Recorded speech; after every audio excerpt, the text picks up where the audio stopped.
ishyari n'iribi nimuryitondere ritazababuza ubwami bwo mu ijuru. Ryakuye Satani mu ijuru rimugira ikivume mu isi yose. Ishyari n'iribi nimuryitondere ritazababuza ubwami bwo mu ijuru.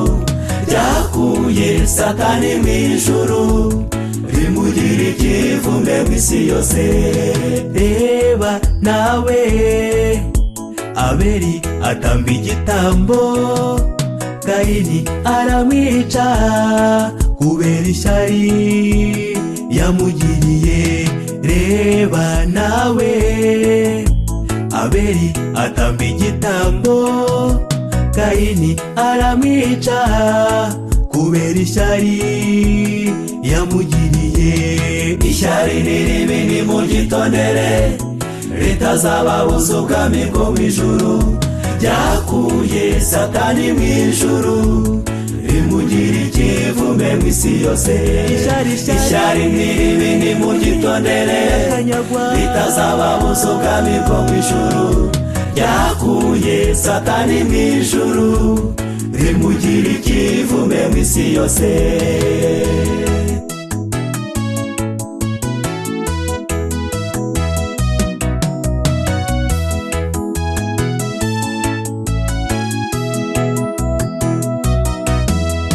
Reba Hamani ashaka kwica Morodekayi, bamumanitse ku giti kubera ishyari yamugiriye.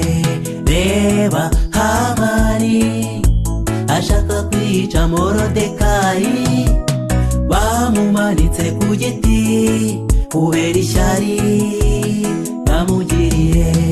Ishyari n'iribi nimuryitondere ritazababuza ubwami bwo mu ijuru. Ryakuye Satani mu ijuru rimugira ikivume mu isi yose. Ishyari n'iribi nimuryitondere ritazababuza ubwami bwo mu ijuru. Ryakuye Satani mu ijuru rimugira ikivume mu isi yose.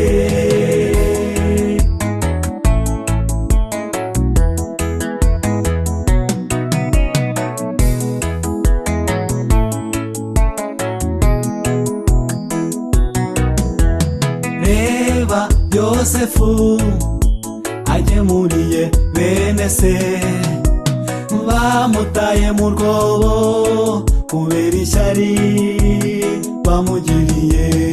Reba Yosefu agemuriye bene se, bamutaye mu rwobo kubera ishyari bamugiriye. Nshuti nimureke dukundane, inzangano n'amashyari tubireke, turangwe n'urukundo ruhoraho, muze dusabe Yesu abidushoboze. Nshuti nimureke dukundane, inzangano n'amashyari tubireke, turangwe n'urukundo ruhoraho, muze dusabe Yesu abidushoboze. Nshuti nimureke dukundane, inzangano n'amashyari tubireke, turangwe n'urukundo ruhoraho, muze dusabe Yesu abidushoboze.